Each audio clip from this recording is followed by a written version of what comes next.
condiciones, y que a medida, digamos, que ha generado o se ha ido trabajando en un tema de grupos, por ejemplo, que han hecho un trabajo importante como Fundación Carisma, y en general en otros espacios se ha ido construyendo esa crítica alrededor del cumplimiento de la normativa, pues sí hemos visto que han ido mejorando por lo menos la cláusula en temas de autorización de tratamiento de datos. Y digamos que de esa manera, de una otra manera, la presión sí ha servido, si la comparamos los términos de hoy a un mes anterior, pues vemos que ya por lo menos tienen una sesión de consultas y reclamos, vemos que las finalidades se han ampliado, vemos que han sido mucho más claros en algunos aspectos. Sin embargo, hay limitantes. Por ejemplo, cuando uno va y consulta y dicen, bueno, si quiere conocer nuestra política, por ejemplo, ese es el principal y con eso quiero arrancar, pues los términos te dicen, consulte nuestra política, y uno va a ver y es un enlace que está roto, realmente no nos lleva a ningún lado. Nos toca buscar qué es lo que dice en Google, qué es lo que dice la política del Instituto Nacional de Salud, y vemos si es una política realmente de propiedad intelectual del 2014, que lo que hace es introducir un anexo 2, donde introduce la política de tratamiento de datos, donde por un lado no cumple con los requerimientos de la ley 1581 y sus decretos reglamentarios sobre lo que debe contener una política de tratamiento de datos, ¿bien? Y a partir de eso, y con este ejercicio, pues vemos, por ejemplo, el principio de legalidad. En principio, la ley es muy clara al expresar que, pues que cualquier tratamiento debe sujetarse a lo dispuesto o lo establecido en esa ley, en la ley 1581. Entonces, ahí empezamos como a ver ese primer inconveniente. También respecto al principio de finalidad, bien, que también tenemos claro en qué consiste este principio. Entendemos que la finalidad es una finalidad legítima, bien, entendemos esto, pero también podemos advertir los aciertos y desaciertos del gobierno en el momento de adoptar esta aplicación. Por ejemplo, creo que la semana pasada, finalizando la semana pasada, un medio internacional manifestó que Colombia se echó para atrás con su desarrollo propio del seguimiento, y pues va a ver si utiliza otras opciones. Por ejemplo, uno puede decir tal vez con una PIA o no sé, con un estudio de impacto, una evaluación de impacto de la privacidad, se hubiera podido evitar este tipo de situaciones al, no sé, realizar un análisis de proporcionalidad, de necesidad, de principio de minimización de los datos. Podríamos habernos evitado esto, es decir, como un ensayo de error, y a costa de qué, por así decirlo. También en el marco del principio de la libertad, podemos manifestar que si bien la ley, si bien han ido mejorando en el camino, vemos que aún no hay claridad sobre esas entidades que van a ser parte del uso de esta información. Y pues más allá de la autorización, que en este caso, pues lo que hizo los términos y condiciones fue tratar de incorporar las condiciones que cumple la autorización, al final no es muy claro. Recordemos que la Superintendencia de Industria y Comercio ha sido un poco estricto con los particulares, diciendo que los términos y condiciones no es lo mismo que la política de tratamiento de datos personales, y en algunas sanciones, caso Rappi, ha dejado claramente expreso que pues se debe contar con unos términos y condiciones y con la política de privacidad. Y bueno, ya aclara, dice, no es política de privacidad, sino de tratamiento de datos. Entonces, fíjense que aquí también es importante ver cómo no hay una desegregación, por así decirlo, entre los términos y condiciones, que son completamente diferentes a la política de tratamiento de información, aunque también la CIP es precisa y dice que si los términos y condiciones está incorporada a la autorización y cumple todas esas condiciones, es válido. Sin embargo, aquí vemos digamos que la política está incorporada, pero no es muy claro esos dos, vamos a distinguir esos dos aspectos. Y en cuanto al principio de veracidad, pues esto ya también tiene que ver con un tema muy de calidad del dato, pero también con algunas aplicaciones, o con estas aplicaciones donde, por ejemplo, en el caso de Medellín, solicita que deben ingresar todos los datos de las personas con las que conviven, por ejemplo. Bien, esto se puede prestar precisamente para problemas a futuro, precisamente sobre el consentimiento de la información, de quién ha suministrado esos datos, pero obviamente con temas de calidad del dato. Y aquí también algo interesante, no solamente relativo a esta aplicación, sino con el decreto. Bueno, hay tantos decretos que yo creo que me deben perdonar porque no recuerdo el número, pero el artículo 3º de este decreto, donde le permite, que me parece súper delicado, yo creo que hay que tenerlo muy presente. Y ayer un informe de cifras y conceptos sobre la privacidad y, digamos, como el rol del Estado, se los recomiendo muchísimo. Menciona este artículo 3º de este decreto, donde le levantan la reserva legal a la información estadística al DANE, donde el DANE permite, le permiten al DANE entregar esta información a entidades públicas para el manejo pues algunas entidades públicas para el manejo de la información. Obviamente esto también genera una serie de preocupaciones, teniendo en cuenta que la ley 79 del 93 prohíbe al DANE, obviamente, entregar esta información. Entonces, fíjense toda esa información que nosotros hemos suministrado y, pues, a la luz de esta coyuntura, lo que podemos también estar renunciando. Yo dejo hasta aquí y le doy la palabra a Andrés para que continúe. Ok, gracias, Heidi. Buenas tardes a todos. Sí, pues con Heidi hicimos un análisis respecto precisamente al tema de las políticas, tratando de comparar el cumplimiento de los principios de la Ley 1581, Ley de Protección de Datos, frente precisamente a estas apps. ¿Qué vemos en el caso colombiano? En el caso colombiano tenemos una app central, por decirlo de alguna forma, es Corona App. Sin embargo, también estamos evidenciando que existen ciertas iniciativas locales o regionales, como, por ejemplo, las que vemos en la ciudad de Bogotá, en la ciudad de Medellín, en la ciudad de Cali, en la ciudad de Barranquilla, incluso en Bucaramanga. ¿Qué está sucediendo o qué nos llama la atención realmente a través de estas plataformas web y las apps COVID? Al menos en Colombia, estamos evidenciando una ausencia de transparencia, ¿sí? O el cumplimiento precisamente del principio de transparencia de la información. Heidi lo citaba anteriormente, creo que no se están dando la suficiente información a los ciudadanos sobre qué realmente va a pasar con sus datos. Recordemos que la protección de datos personales regula relaciones asimétricas. Por acá está el responsable del tratamiento y abajo está el titular de la información. Entonces, lo que vemos precisamente a través de esas políticas de tratamiento de datos no claras, lo que vemos es muchas veces la falta de los avisos de privacidad, al menos informándole a la gente. Es claro que existe una necesidad de capturar esos datos y procesarlos, pero también es claro la necesidad de transparencia de informar, no solamente para qué, cuánto tiempo se van a retener esos datos, ¿sí? Lo que decía Heidi, es decir, la falta de estudios de impacto de privacidad de manera previa. Sabemos que fue muy rápido la toma de medidas e incluso en algunos decretos y resoluciones relativas a telesalud, se habla, por ejemplo, telemedicina, perdón, se habla, por ejemplo, que tiene que primar en este caso la salud frente a la privacidad. Sin embargo, es un poco preocupante, realmente es qué va a pasar una vez se termine la emergencia con toda esta información. Tal como decía Heidi, una de las iniciativas interesantes la ha tenido la Fundación Carisma, hizo unas pruebas precisamente al menos sobre las plataformas de la ciudad de Medellín, de Cali y la Corona App.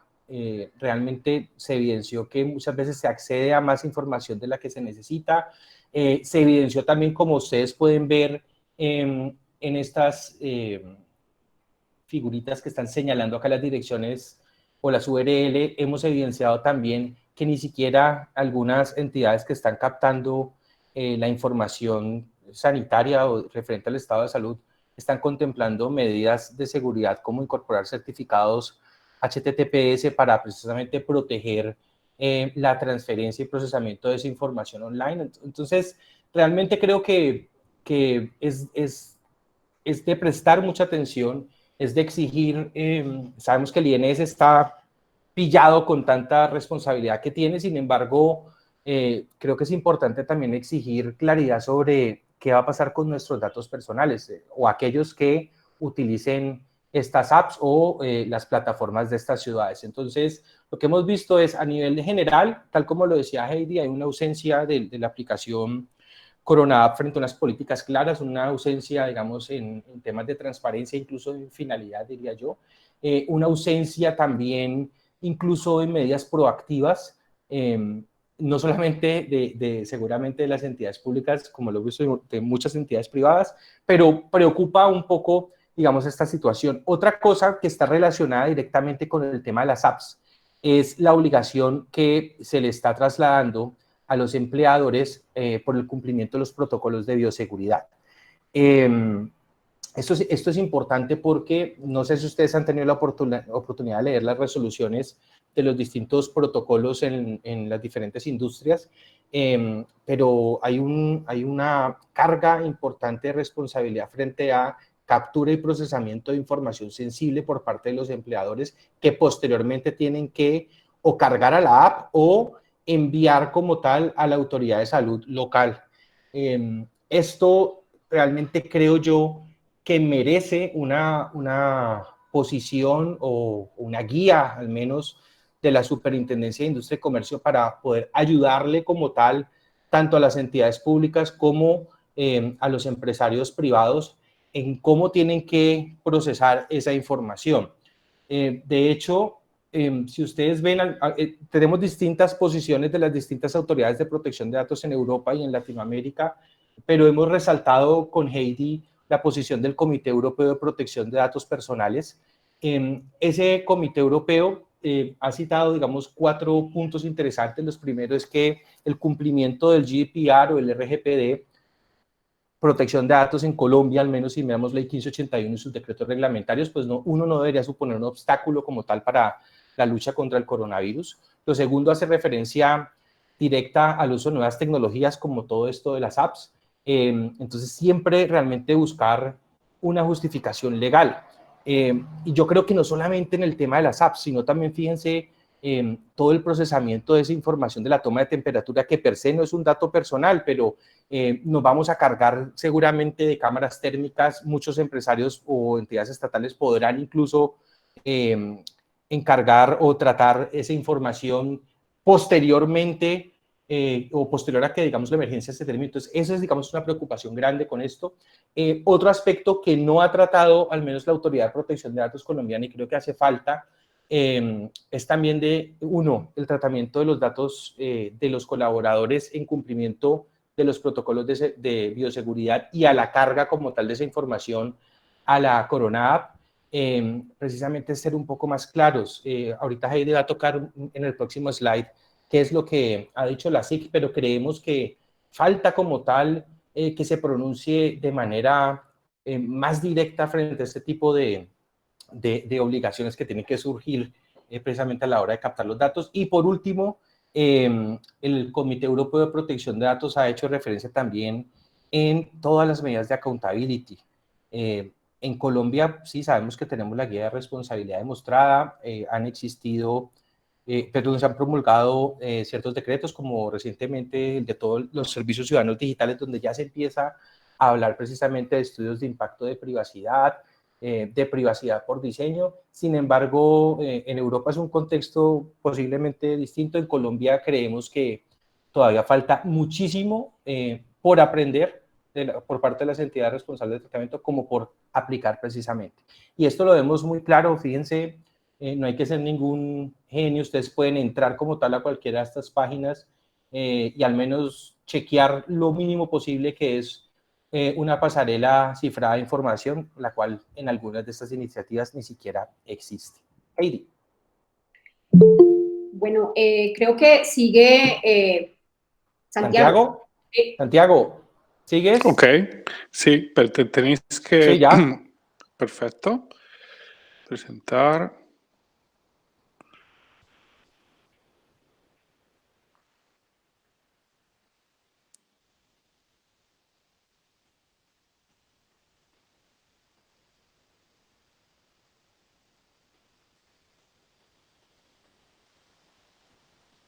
Ok, perfecto. Bueno, pues de nuevo gracias a todos los capítulos de Colombia por por la organización, por la colaboración y, bueno, por poder llevar a cabo esta iniciativa entre distintas ciudades, distintos países, que creo que va a ser enriquecedora. Yo os voy a hablar de lo que pasa en Italia, también del approach respecto a la privacidad en Italia, a las aplicaciones, y la primera cuestión que yo haría es hacernos una pregunta, ¿no? Porque cuando ponemos insieme la tecnología y la privacidad, pues nos surgen dudas, ¿no? Entonces, la primera pregunta es, ¿vosotros os sentiríais más cómodos con un piloto que es capaz de tener datos para tomar decisiones o un piloto que solamente utiliza la intuición? Y yo lo que me pregunto, ¿no? También, y las cuestiones que creo que son relevantes, ¿no? Porque somos de Legal Hackers, de alguna forma nos interesa entender cómo aplicar la tecnología y cómo diferenciar lo que son las acciones para resolver el problema sanitario que tenemos a nivel global con lo que fue la gripe, ¿no? La pandemia del 1918, que como sabéis mató a millones de personas. Este es un periódico español del 1918, lo he recuperado por curiosidad, por intentar entender qué decía o qué decían, qué escribían en esa época sobre la pandemia que estaba llegando. El primer punto interesante es que dice, esta enfermedad tiene un gran poder difusivo y poca virulencia. Si os dais cuenta, lo que ha pasado en China, que luego ha ocurrido en Europa, en Italia y que luego ha llegado a España, a Estados Unidos, a otros países del mundo, a Colombia, en realidad pocos nos lo podíamos creer, porque al inicio pensábamos que, bueno, que era una cosa local que iba a terminar en China y que no se iba a extender de esta manera. En 1918 ocurrió lo mismo. Prácticamente, además decían que la enfermedad tenía un gran poder difusivo, se contagiaba fácilmente pero poca virulencia, lo cual luego se demostró que fue un error. Y luego la única medida efectiva que recomendaban es el posible aislamiento de personas sanas y enfermas, ¿no? El confinamiento, ¿no? Que decimos en Italia, estar en casa, hablando claro. Entonces, la pregunta efectivamente que nos hacemos es, pero bueno, ¿tenemos que hacer lo mismo que en 1918? Y es por eso que yo, digamos que la conclusión de mi presentación será esta, prefiero decirla ahora porque luego hablando se me puede pasar lo que creo que es importante subrayar. Yo diría que sí al Big Data, sí al uso de los datos, de la tecnología y también sí a la privacy, ¿no? Porque yo, por ejemplo, en Italia veo que en ocasiones se hace esta disquisición. O el Big Data o la privacy, ¿no? Tenemos que elegir entre A o B. Pero en realidad es el Big Data y la privacy. Y es ahí donde tenemos que buscar un equilibrio para poder intentar aprovechar todo esto de forma correcta. Y es verdad que el mundo está cambiando, ¿no? Esto, por ejemplo, es un pantallazo de una herramienta de Google que te permite ver las palabras que se repiten en todos los libros desde el año 1500 hasta el 2008. Imagino que ahora estas palabras se repetirán aún mucho más, pero fijaros que curiosamente el término sharing o collaborative o private property desciende y el término collaborative y sharing son términos que van en auge.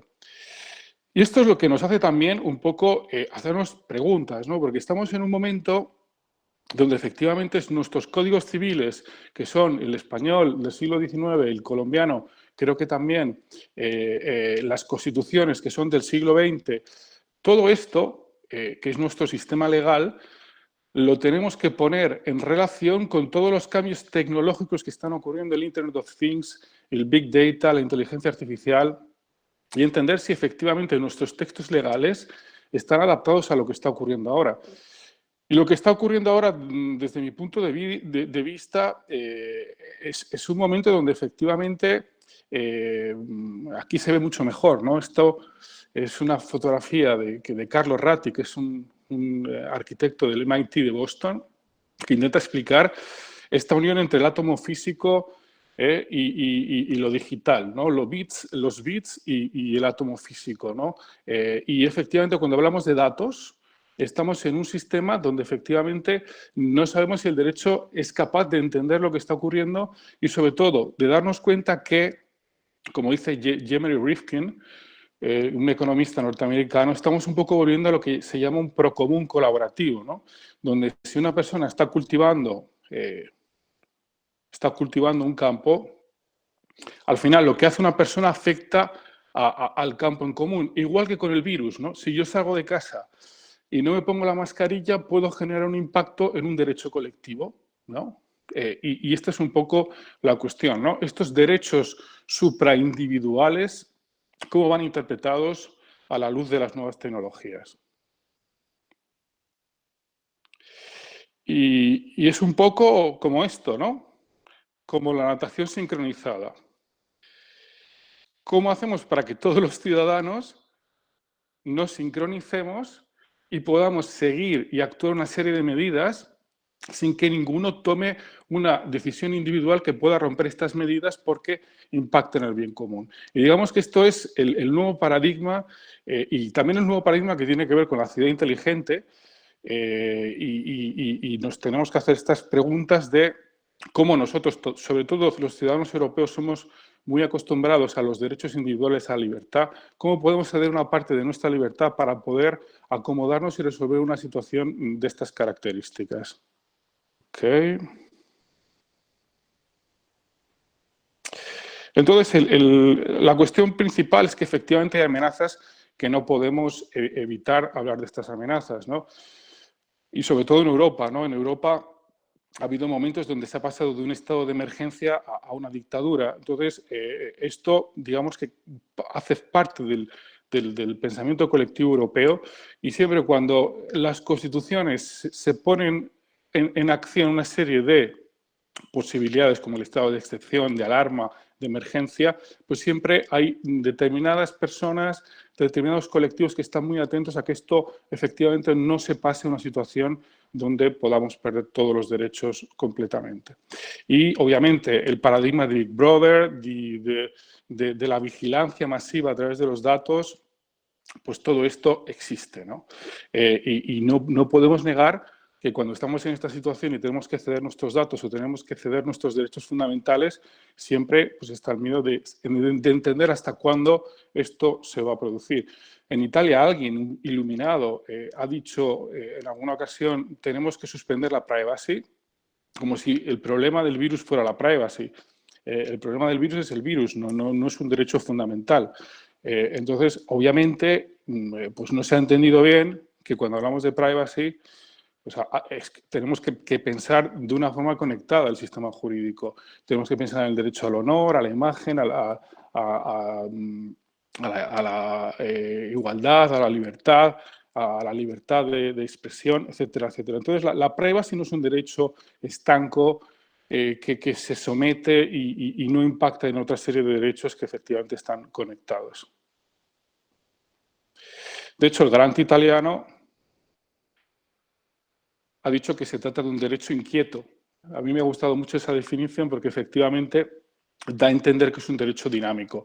Entonces, los derechos fundamentales, al final, en Italia se habla de la palabra bilanciamiento, que se explica muy bien con esta imagen, ¿no? No es que un derecho fundamental, no es que el azul pueda al verde o el verde puede el azul, simplemente se mezclan y tiene que haber un bilanciamiento de manera que puedan ejercitarse de una forma equilibrada en cada momento y en cada situación.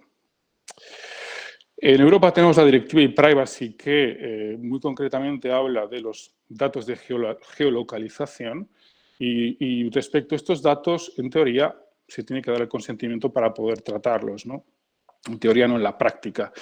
Obviamente hay excepciones como situaciones de emergencia en donde no se puede dejar de aplicar este principio siempre que se establezcan medidas necesarias, oportunas y proporcionadas. Y cuando hablamos del GDPR y cuando hablamos de suspender la privacy, en realidad no es así. Como hemos dicho, es un derecho inquieto, es dinámico.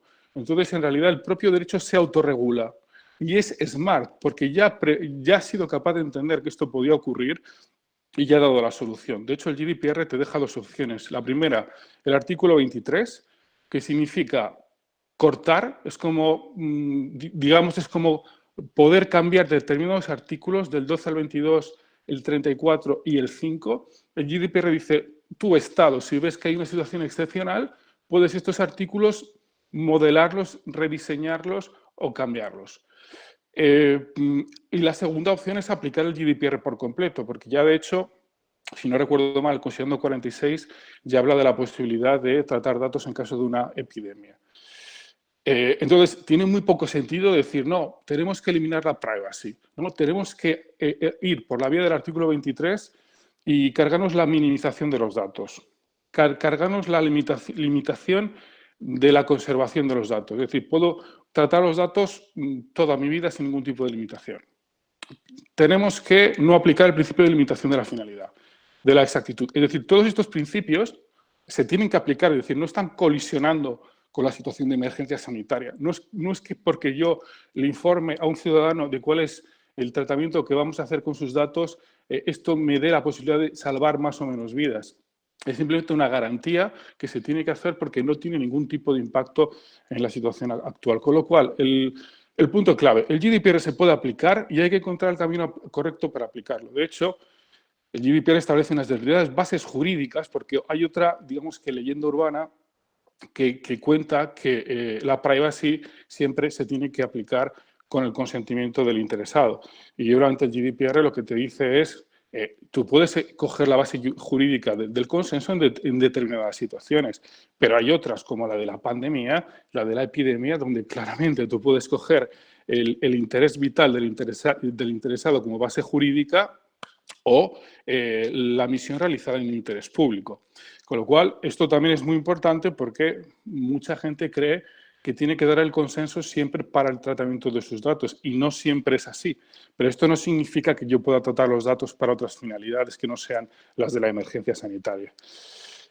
Entonces, como os digo, interés vital es una opción que nos da el GDPR, pero no significa que no tenga que aplicar, como comentaban los colegas, el principio de privacy by design, privacy by default, o los principios de minimización de la durata, etcétera, etcétera. Pero la base jurídica está ahí. También el cumplir con interés público. Lo puedo hacer perfectamente. ¿Qué más dice el GDPR? Dice que los Estados miembros, en el caso de utilizar la base jurídica del interés público, tienen que crear una ley. No dice lo mismo cuando hablamos del interés vital, pero cuando hablamos del interés público lo que te está diciendo es perfecto. Coge ese camino, pero regúlalo. O sea, hazme entender cómo quieres aplicar concretamente el interés público, en qué situación, por qué, etcétera, etcétera. Entonces, bueno, pues prácticamente dice esto. Y ahora os quiero hablar, paso del tema jurídico a un tema estratégico, que yo creo que es muy importante, que estamos viendo en Italia, que, como todo en la vida, seguramente se puede repensar, ¿no? Y es la estrategia para que funcione, porque hemos visto que el GDPR me deja margen para poder, digamos, que tratar los datos, aplicando el GDPR sin recortar ningún derecho. Pero el punto 2 es muy bien, pero es que las estimaciones dicen que se tienen que descargar la app un 60 o un 70% de la población para que funcione. Atención, esto no es una cosa sencilla. Entonces, pasamos al concepto del Citizen Engagement Rate, que es un concepto que se utilizaba ya en el panorama Smart City y que es cómo hago yo para involucrar al ciudadano en las políticas públicas que impacten en el bien común. Como descargarse una app, utilizarla y que pueda seguir las instrucciones de manera que el resultado sea. Porque si se la descargan dos, es un gasto en tecnología inútil, que no va a ningún lado. Entonces, bueno, pues hay una encuesta que se ha hecho recientemente en Europa, que en Bélgica, en Portugal, en España, en Italia, donde prácticamente, en general, entre un 66 y un 78% creen que el contact tracing, es decir, intercambiar esta información vía Bluetooth para saber con quién he estado y si he podido estar contagiado o no, en realidad es una cosa que es aceptada por la mayoría de los encuestados, ¿no? Pero, atención, entre un 67 y un 70 también son muy conscientes del peligro que puede representar para la privacidad. Por un lado, el ciudadano dice, sí, yo creo que esto puede salvar vidas, pero por otro lado es consciente de que esto puede generar un problema a la privacidad. Cuando, por ejemplo, les han dicho que si se la descargarían, han dicho que solamente el 50% lo haría si fuera obligatorio, o sea, que tendrá que ser obligatorio porque si no hay un 50% que no la llegaría a utilizar.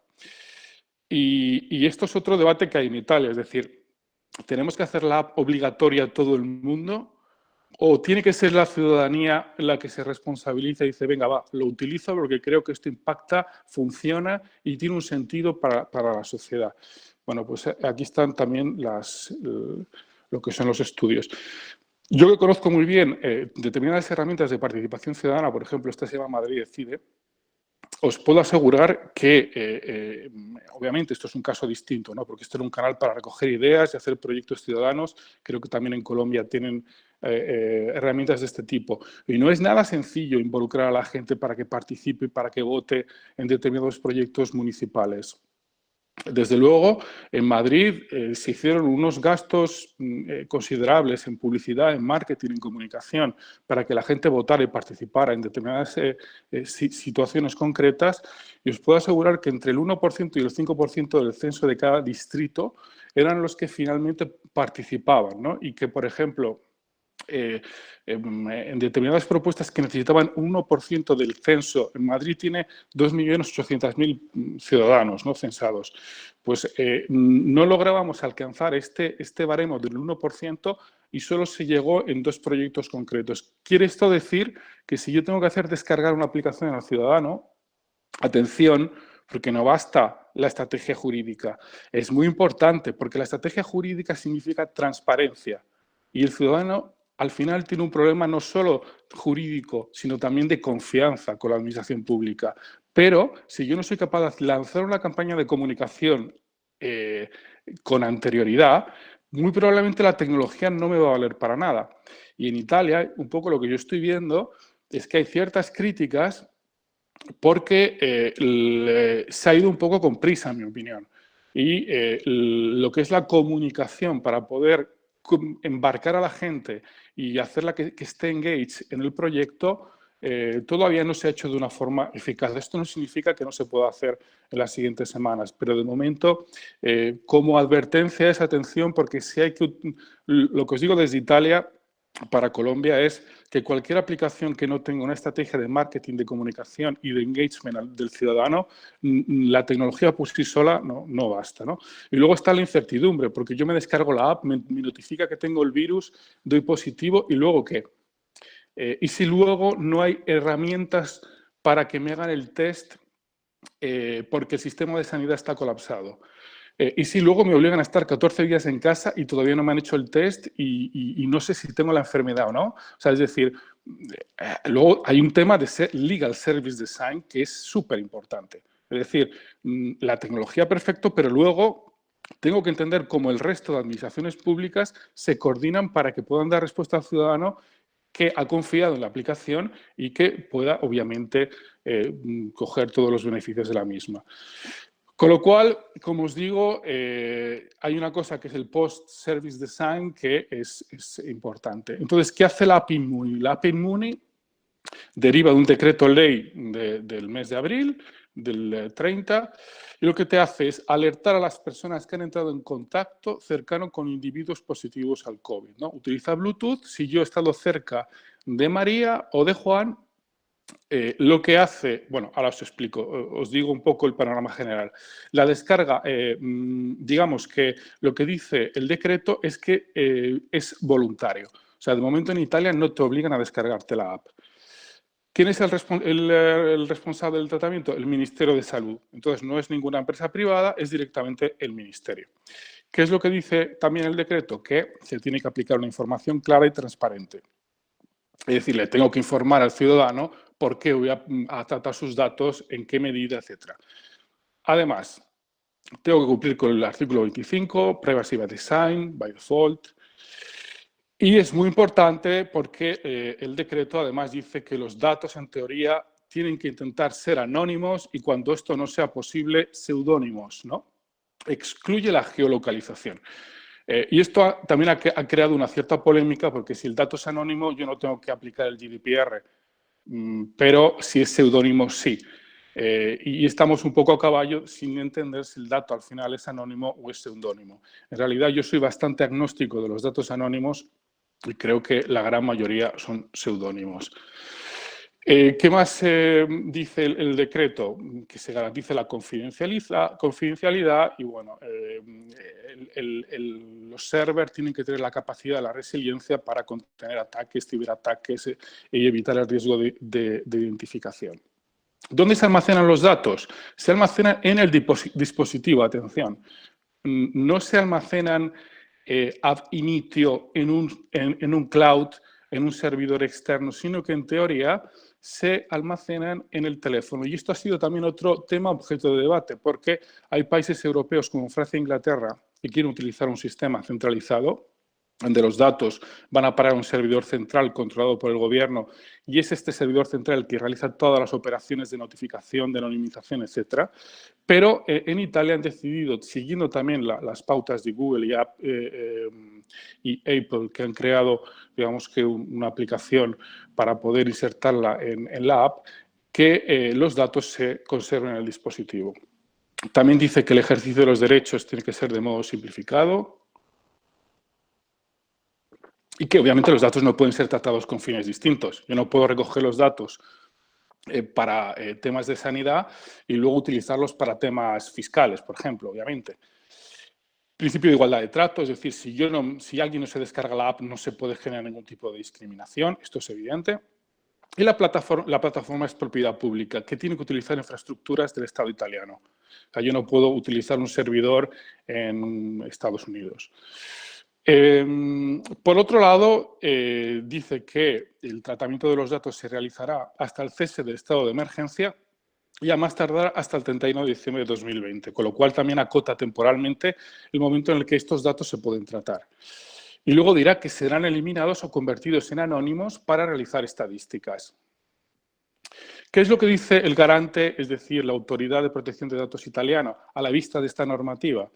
Prácticamente dice que es correcto porque han cumplido el GDPR al crear una norma ad hoc que es suficientemente detallada, porque la adhesión es voluntaria, es decir, no se le obliga a nadie a descargar la app, porque la base jurídica y los fines concretos son de interés público, porque los datos son anónimos o agregados, o para fines estadísticos. Luego también habla que en el decreto se cumplen todos los principios del artículo 5, del 25, minimización, etcétera, etcétera, con lo cual también estamos bien aquí. Y también el principio de transparencia, ¿no? Al interesado le tengo que informar, hacer la privacy policy y no excluir de que pueda entender efectivamente por qué se tratan sus datos. ¿Y cómo funciona Immuni? Ya terminamos. Pues funciona con un sistema Bluetooth. Como hemos dicho, la geolocalización ha sido eliminada como propuesta porque era muy invasiva, porque de alguna forma yo al geolocalizar no estoy cumpliendo con el principio de minimización de los datos porque estoy trazando por dónde va el ciudadano y además pensar que la geolocalización en un ambiente indoor cerrado no funciona, en cambio el Bluetooth sí. Entonces esta app tiene dos partes, ¿no? Una, el Bluetooth para el contact tracing. Dos, un diario clínico donde la gente pueda anotar si tiene síntomas derivados potencialmente del virus. ¿Qué es lo que hace el teléfono? Prácticamente el teléfono móvil almacena datos de otros teléfonos móviles con los que han entrado en contacto, ¿no? En forma de códigos anónimos codificados, ¿no? Y esos códigos anónimos, por ejemplo, yo estoy cerca de Juan y transmito un código anónimo al teléfono de Juan y yo a su vez recibo el código del teléfono de Juan. Y este código no es un código numérico, sino que además va encriptado y con una serie de metadatos que ayudan a entender si yo he estado cerca de Juan a menos de 1 metro o la intensidad del contacto, si he estado 5 minutos o 2 horas. ¿Qué más? Si una persona es positiva al COVID-19 y va al médico, lo que hace el médico es darle un código para que pueda subir las claves criptográficas a un servidor del que se puede derivar su identificación por proximidad. Es decir, solo en el caso de que una persona es positiva, da el teléfono para que, digamos que su identificación se suba a un servidor y sepan que un código criptografado es el código que en teoría corresponde a una persona que tiene el COVID. ¿Qué ocurre? Que si yo no he estado contagiado, pero me he descargado la app, cada cierto tiempo la app se actualiza y se conecta con este servidor y va comunicando a mi device si estos códigos corresponden a personas que yo he podido encontrar durante los últimos días. En el caso de que esto sea así, se establece una alarma que me avisa y me dice, atención, has podido estar con una persona que tiene el coronavirus, tiene el COVID, ve a hacer el test para saber si tú también lo tienes, ¿no? Con lo cual, la generación de claves de encriptación se hace directamente en los dispositivos del usuario y no en el servidor, como sí se hará en el sistema francés y británico, ¿no? El server no encripta ni tampoco genera ningún tipo de codificación. Todo se hace a través del teléfono. Luego, decir que, como sabéis, Google y Apple han llegado a un acuerdo para generar una API que se integrará a su vez en esta app de Immuni, que ayudará efectivamente a acceder a las funciones Bluetooth en los smartphones de Android y de iPhone. Y esto es todo. Os agradezco la atención. Muchas gracias. Gracias, Santiago. Nos dan un momento, por favor, para cambiar la presentación. Sí.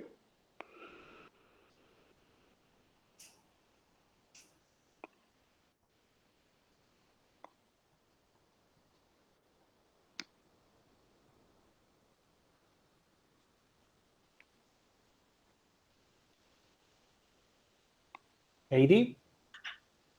Hola, Andrés. Bueno, yo quisiera, antes de mirar un poco la posición de la superindustria en este tema, es un poco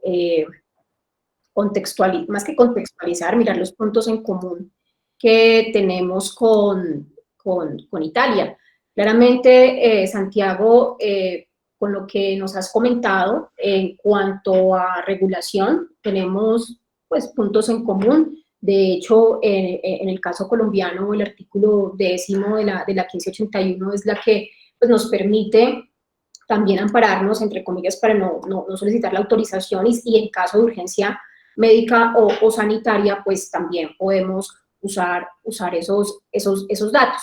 El caso colombiano aún no es obligatorio, y digo aún no porque hay un proyecto de ley algo similar, sin embargo, sí hay diferentes posiciones que establecen que debería ser obligatoria. Sin embargo, obviamente esto genera muchos, digamos, debates tanto éticos como legales, bien, respecto a la obligatoriedad que debe tener la aplicación. De hecho, hubo una discusión hace un par de semanas atrás sobre el incentivo que está generando el Ministerio TIC para que las personas con línea prepagada puedan descargar esta aplicación y se le genere pues un beneficio en cuanto a los datos de internet en el celular. Entonces, allí es interesante revisar eso. En el caso colombiano, considero que no puede ser obligatorio, y si llega a ser obligatorio, pues considero que se requiere una ley estatutaria es mi punto de vista, que se requiere para ese aspecto. Por otro lado, lo que dicen los términos y condiciones en cuanto a la geolocalización, y en cuanto al tema y al Bluetooth, pues digamos que la geolocalización dicen que solamente se utiliza, simplemente el momento es primero optativa y solo se va a usar en los casos cuando la persona pues genera su diagnóstico, cuando la aplicación genera el diagnóstico, pero pues no más. Y el Bluetooth sí, digamos que establece que es usado pues obviamente para la proximidad o para la cercanía con otros móviles que tengan descargado la aplicación. En cuanto a los términos y condiciones, mencionan que los datos estarán de forma anonimizada, sin embargo, que de manera excepcional, no indican cuándo, pues sí se podrá identificar a la persona. Comparten la misma preocupación en el caso de Santiago. Digamos que hay diferentes estudios que sugieren que los datos son fácilmente, no fácilmente, aclaro, pero sí, en especial en los datos relativos a la salud, es muy posible volverlos a reidentificar, digamos, así estén de manera anónima. Hay un debate muy interesante que Santiago lo menciona y que aún en Colombia es incipiente, pero ya empieza a escucharse, es si el modelo debe ser centralizado o descentralizado. En el caso colombiano, lo que pues en los términos y condiciones no es claro, pero cuando uno revisa el informe que realizó Carisma cuando evaluó este PESA a la aplicación, pues la información está en Amazon, un Amazon Web Service. Entonces es un poco lo que obviamente ahí uno va a entender que pues que lo tiene obviamente el Estado. Esta es un modelo centralizado y que, como dice en los términos, pues es el Instituto Nacional de Salud quien tiene acceso a esta información. Por otro lado, ya entrándonos un poco, y allí, Andrés, no sé si tienes la presentación, no la veo. ¿No se está viendo? ¿No se está viendo? Ah, bueno, yo no la veo, pero pueda que... Déjame ya, intentamos otra vez. Ya, vale, gracias. Sí, se veía, ¿eh? Ahí se ve de nuevo, perdón. Sí. Sí, ok. Ok, bueno, tal ya vez. Listo, Heidi. Listo, no la veo, pero bueno. Entonces, en cuanto a la posición de la superintendencia, un poco lo que discutíamos con Andrés en este aspecto, consideramos que la superintendencia siempre ha desempeñado un rol muy activo en la protección de los datos de los colombianos. Esto no esta superintendencia, o sea, superintendente, creemos que se ha venido desde hace muchos años haciendo un trabajo activo. Sin embargo, uno sí ve como un cierto silencio o una cierta, digamos, no sé, digamos, una cierta actuación pasiva en cuanto a la aplicación, en cuanto a o por lo menos uno logra ver comunicados donde se manifiestan sobre algunos aspectos, y este tema que es de trascendental importancia, pues uno no ha visto como esa posición.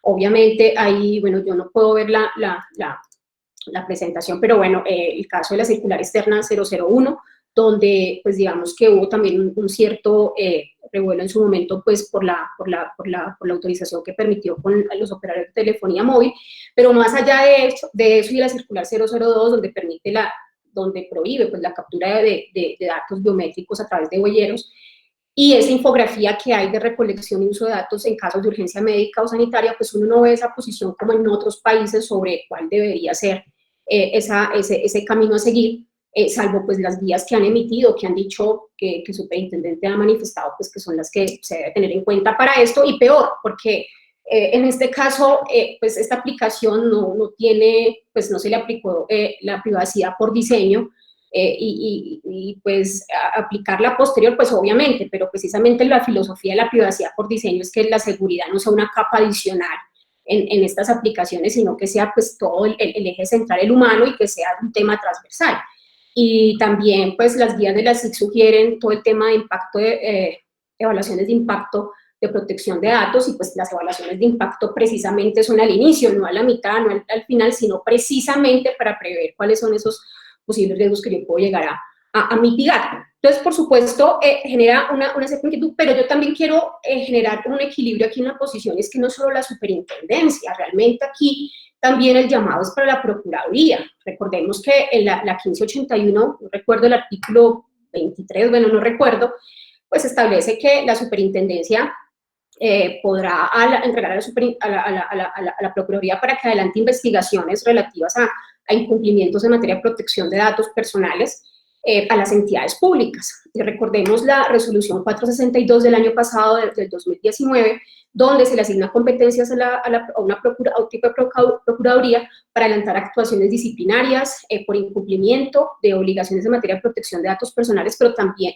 para realizar funciones de prevención en protección, de vigilancia y de prevención en materia de protección de datos personales. Y pues por ese lado uno ve un poco un silencio rotundo en este tema, o sea, uno pues digamos que públicamente no se ha generado, no se ha identificado ningún tipo de acción proactiva al respecto para avanzar sobre eso. Entonces digamos que esa es como la posición. No sé, Andrés, ¿qué quieras comentar tú? No, yo estoy totalmente de acuerdo con lo que menciona Heidi. De hecho, lo expresé al principio, creo que es una preocupación totalmente válida. Lo discutimos con Heidi anteriormente, creemos que hace falta precisamente un poco más de proactividad por parte de la Autoridad de Protección de Datos Personales en este sentido. Es muy posible, creo yo, dado las circunstancias y me preocupa incluso el tema de las apps, como se los expresé anteriormente, como el tema de la recolección masiva de data de colaboradores en entidades públicas y privadas a la hora de reingresar a laborar. Creo que vamos a tener unos asuntos preocupantes en materia de privacidad y más aún, Heidi y Santiago, Carolina y todos los que están en el webinar, si esto lo sumamos un poco, no sé si lo recuerdas, Heidi, hace un par de meses cuando la Superintendencia de Industria y Comercio publicó un informe sobre las medidas de seguridad de las entidades públicas y privadas que habían registrado en el Registro Nacional de Bases de Datos. Entonces, si no lo recuerdo la cifra exacta, creo que era más o menos el 67%, pueda que esté un poco por debajo, un poco por encima, no lo recuerdo exactamente el porcentaje, pero sí era muy cercano a este número que les estoy indicando. Entonces, imagínense ustedes una recopilación o captura masiva de información sensible por parte de entidades públicas y privadas, donde la mayoría no ha incorporado medidas de seguridad apropiadas para proteger ese tipo de información. Entonces, ese, digamos, es una de mis preocupaciones más grandes. Respecto a lo que dice Heidi, totalmente de acuerdo, no creo que haga falta agregar absolutamente nada más. Heidi, no sé si tienes algo para este punto. ¿Cuál punto no? Eso, no, sobre ya, digamos, para cerrar este slide de la posición de la Autoridad de Protección de Datos colombiana. No, gracias. Sí, no. Entonces, sí, digamos, sería ideal.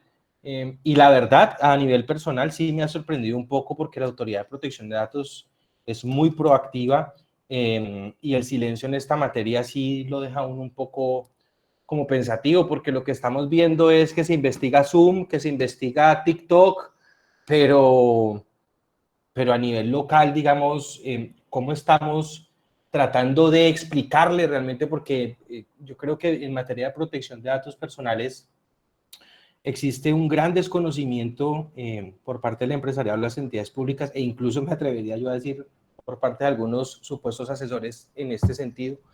Entonces sí sería muy bueno que la SIC ayudara a los empresarios y a las entidades públicas sobre precisamente alguna guía o alguna información más allá de estas circulares sobre cómo tratar esa información. No tengo más que decir sobre este slide. Santiago, Heidi. No, yo efectivamente, Andrés, hay un tema que has tocado tú que es, creo que es esencial, ¿no? En el sentido de que hace poco el expresidente del gobierno español, Felipe González, es de las primeras veces que yo he escuchado a un político hablar o escribir sobre Big Data en un artículo que podéis encontrar en Google. Si metéis Big Data, Felipe González, El País, encontraréis el artículo. Prácticamente él hablaba de que los datos personales tienen que ser propiedad de las personas, ¿no? Y que es la primera vez que el material, ¿no? La materia prima es gratuita. Dos cosas interesantes. La primera, que un socialdemócrata, curiosamente, se refiera a los datos personales y defienda el derecho a la propiedad, ¿no? Que sería, digamos, que un approach más liberal. Y en segundo lugar, el tema de la necesidad de que la gente pueda decidir por sus datos, porque si ahora mismo todos estos datos se recogen sin ningún tipo de medida de seguridad, pues no sabemos dónde pueden terminar y qué tipos de impactos se pueden producir después de la crisis sanitaria. Y la cuestión importante es que el dato personal no es como un ladrillo, no es como una casa. El dato personal está conectado directamente con los derechos de la personalidad. Entonces, este es el tema fundamental, es decir, no es que estemos siendo propietarios de una cosa externa, estamos siendo propietarios de nuestra integridad moral. Y entonces la integridad moral obviamente tiene que tener un control por parte de las personas.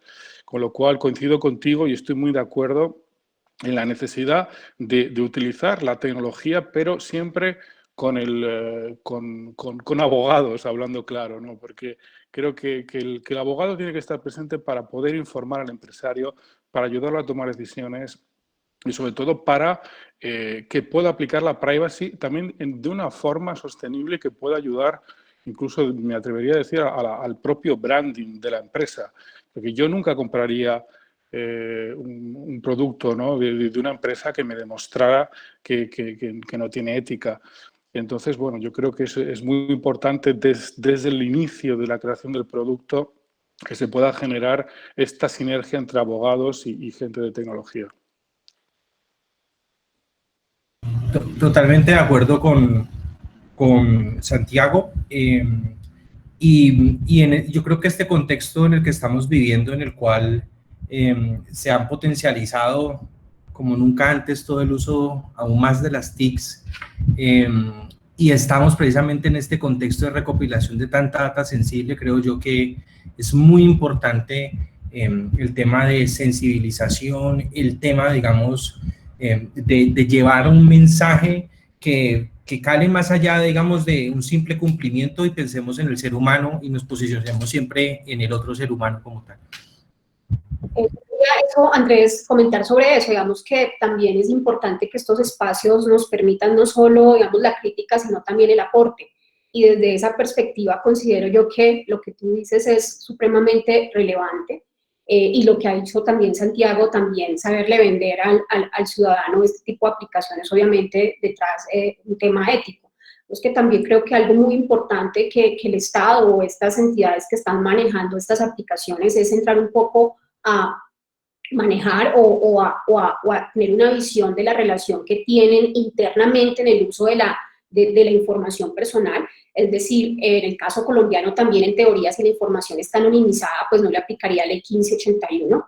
En principio, sin embargo, como pues ya lo hemos hablado, el hecho de que me permite identificar a la persona, pues obviamente me hace aplicar la 1581, pero entonces una primera evaluación en estos casos, primero como conclusión y como también recomendación por parte a estas entidades, es precisamente primero, evaluarse internamente en cuanto al cumplimiento, lo que les comentaba al inicio. Solo estoy tocando la aplicación, la nacional, no estoy ni siquiera revisando las otras. Andrés hizo un ejercicio mucho más juicioso con estas aplicaciones, pero solo mirando esta, por ejemplo, lo que les decía ahora, es una política del 2014, fíjense, la última actualización aparece ahí, en el momento en que entró en vigencia, del 2014, hoy 2020, entonces no hay una información seria sobre el uso de la información internamente, entonces uno como ciudadano también informado, porque está el ciudadano que obviamente estos temas no es de mayor interés, es, venga, realmente sí está usando esta aplicación, o sea, perdón, esto sí, realmente cuál es el uso que me van a dar a esta información. Entonces, primero es un ejercicio interno en la organización, en estas entidades públicas respecto a la conciencia del uso de la normatividad en protección de datos. Desafortunadamente, hay que decirlo, el Estado son los primeros incumplidores en protección de datos. Hagan un ejercicio desprevenido de Google Hacking y van a mirar cantidad de datos, cédulas, información sensible, hasta pues de muchos ministerios de nuestra información. O el informe que sacó hace unos meses Carisma sobre el uso, por ejemplo, el tema de Sisbén es un gran ejemplo, con conciencia, bueno, estos días otro tema, pero fíjense que es un gran, y lo que decía ahorita Andrés, cuando miramos el reporte que sacó la SIC en medidas de seguridad de las entidades públicas, bueno, y privadas, les deja mucho que desear. Eso por un lado. Segundo, un ejercicio también de las entidades que están dentro de estas aplicaciones, que están gestionando esta aplicación y la relación con sus encargados o con otros responsables. Bien, la entrega de la data de manera irresponsable pues puede generar también obviamente riesgos para las entidades. Es increíble uno cómo puede ver, por ejemplo, de orden departamental o municipal, las entidades o las secretarías de salud, cómo tienen acceso a la data, a infinidad de data sin ningún tipo de restricción, absolutamente nada. Bien, y obviamente pues hay que establecer esos controles. ¿Para qué va a usar el principio de minimización de los datos? Por ejemplo, es súper importante. Y una tercera sugerencia ya también es relacionado con el ciudadano informado. Una política de 60 páginas unos términos y condiciones que traen solo un poquito de datos personales, de tratamiento de datos, pues es un tema que no es muy serio en virtud de la transparencia con el ciudadano, no le estoy dando la información completamente al ciudadano y desgranada de manera fácil, sencilla, que lo pueda comprender. Y cuarto y último, yo sí creo importante que la superintendencia sí tiene que tener un acompañamiento, es que es fundamental, independiente si tenga competencia o no, para investigar, pues es el que representa a los ciudadanos en la protección de sus datos personales y así lo dejó establecido la ley. Entonces, en ese sentido, creo que sí es importante ese acompañamiento. Y por último, uno puede ver también que estos temas los estamos discutiendo nosotros, pero vaya al ciudadano de a pie. Yo conozco casos donde yo les hablo de la aplicación, le cuento los riesgos y algunas personas me dicen, no, esto es buenísimo, yo la quiero descargar porque, y empiezan a descargarla, digamos que el tema de privacidad no cala aún, es muy chistoso porque obviamente, y el sentido común, que también yo creo que es una crítica a nosotros, a veces yo veo abogados muy pasionales desde el tema de la privacidad y la protección de datos y no entienden ningún tipo de otra razón, y pues yo creo que también tenemos que buscar aquí un equilibrio porque pues también está el interés general y también tenemos que ceder, pues no renunciar a nuestros derechos, pero sí ceder en otra medida, no solo con este derecho, sino con otros derechos que pues sí o sí nos ha tocado. Entonces digamos que es también apelar al sentido común en estos temas. Perfecto, gracias, Heidi. Caro. Que quisiera como hacer un par de pues compartir un par de apreciaciones que tengo de acuerdo a lo que ustedes han venido concluyendo, para que vamos cerrando. Y es que, pues respecto los entes de control en Colombia y su pasividad, creo que eso es una consecuencia, y Heidi lo nombró ahora, a un problema ético que como sociedad tenemos, que también se ve súper reflejado desde la formación que están recibiendo los abogados en las escuelas de derecho. Yo en eso soy muy enfática porque creo que la academia se ha ocupado los últimos años pues yo lo digo de una manera muy extraña, y es como de sacar producto en masa y no efectivamente de formar profesionales idóneos capaces de proponer. Es que si X o Y norma existe es porque simple y llanamente en algún momento se evidenció una necesidad de hacer las cosas diferentes, ¿cierto? O de arreglarlas, pero esa reglamentación responde a un orden que debiera garantizar un bien común, ¿cierto? Entonces creo que los cuestionamientos se tienen que hacer no solo a los entes de control y a las autoridades, sino pues también a la academia, porque es que en últimas los abogados que estamos hoy afuera y los que estamos poniendo ciertos temas sobre la mesa, estamos respondiendo simple y llanamente a una capacidad analítica que nos permite ver las necesidades y decir, hey, esto hay que cambiarlo o esto hay que conservarlo. Entonces creo que es una oportunidad muy buena que tiene la academia para implementar como estrategias que fortalezcan sus procesos de formación. Lo otro es, otra apreciación que tengo es respecto a la proactividad ciudadana con sus derechos.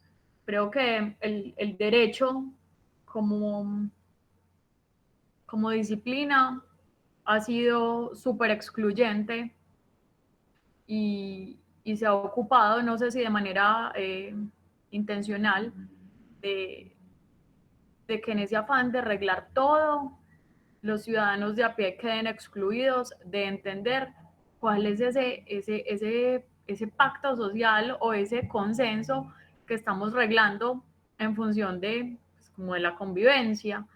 Entonces, para las personas es muy difícil entender que les hablemos literal de una ley orgánica, de las diferenciaciones en los derechos fundamentales, de una pirámide kelseniana, y para hacerlo como más simple, de los mismos pronunciamientos judiciales en una sentencia de una tutela.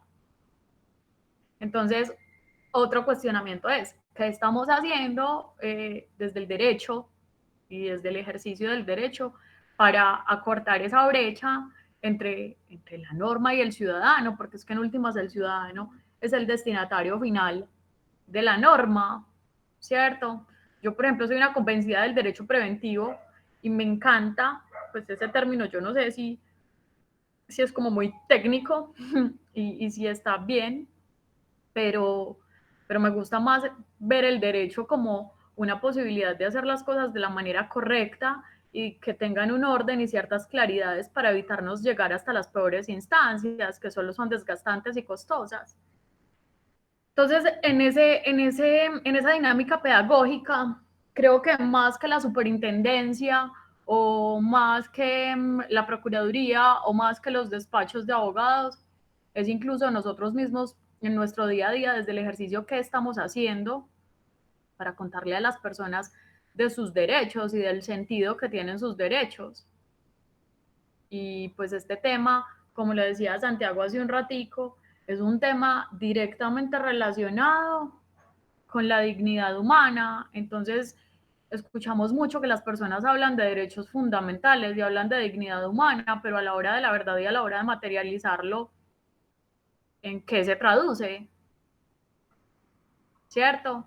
Veía el pronunciamiento que tuvo la superintendencia respecto a esta aplicación, esta red social, TikTok se llama, y hablaba, por ejemplo, era muy enfática con la protección de datos personales de niños, niñas y adolescentes. Hace días, un par de meses tal vez, vi que Escuela de Privacidad publicó como la caracterización de los datos personales. No sabemos qué es un dato personal, ni cómo se categoriza, ni siquiera entre nosotros mismos, los abogados. Y estamos hablando de un derecho, de uno. Entonces, creo que el cuestionamiento es como ciudadanos y como profesionales, y qué bueno pues que en estos espacios y en estos contextos podamos tener este tipo de conversaciones y cuestionamientos para que vamos encontrando también soluciones y reconociendo que no hay una responsabilidad exclusiva sobre alguien o sobre la autoridad. La responsabilidad definitivamente es compartida. Si yo no sé qué derechos me protegen y qué derechos me deben garantizar y cómo me los deben garantizar, ¿cómo voy a exigirle a la autoridad que me los garantice? Bueno, esas eran mis apreciaciones. No sé si alguien tenga como inquietudes o comentarios. Santi, Andrés, Heidi o algunos de los asistentes, para que, bueno, pues vamos cerrando y no se nos extienda tanto. Yo de mi parte estoy todo ok. También por mi parte. Sí, todo ok. Gracias además por los comentarios que has hecho, Carolina, que son importantes y que los compartimos todos. Bueno, no, gracias a ustedes por haber sacado el tiempo, por haber preparado el tema, por su disposición, por compartirnos todo su conocimiento. Gracias también a las personas que estuvieron y nos acompañaron en todo el webinar. El plan es seguir desde Legal Hackers Colombia, pues todos los capítulos, proponiendo este tipo de espacios cada 15 días. Entonces, posiblemente el 27 tengamos nuevamente un encuentro. No obstante, como no está confirmado aún, pues estén pendientes de las redes sociales, que por ahí siempre compartimos todos los eventos que vamos a hacer y que vamos haciendo. Y bueno, les agradecemos muchísimo su asistencia. Muchas gracias, Caro, Heidi, Santiago, Gabriela, a todos los asistentes, muchísimas gracias. Un saludo para todos y mucha salud. Gracias, Andrés. Hasta luego. Un saludo a todos. Un saludo. Chao.